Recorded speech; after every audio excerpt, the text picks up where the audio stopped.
kari baki farin manza ba a'a babban uwa kaska gashi kuma kana zance ka bar kofa a buɗe ina duniyan nan ina nan ban mutu ba amma ya naga gaba ɗaya kin rami robar ruwa kika gani a jikina ko na jini kana kallon zubin mutum ka san ba lafiya na san na muku alkawarin kowa daga cikin ku za a bashi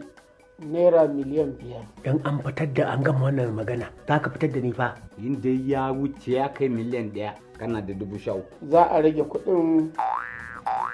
ai ka riga ka yi alkawari ayuba na alhaji gashi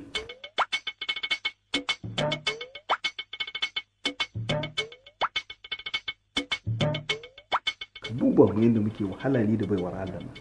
nace ina sane da kai mu gashi ka gama rabon kuɗi kana nema ka kalma shi abun ba da kuɗi hajiya ta ne ki sa baki ai ya ce yana sane da kai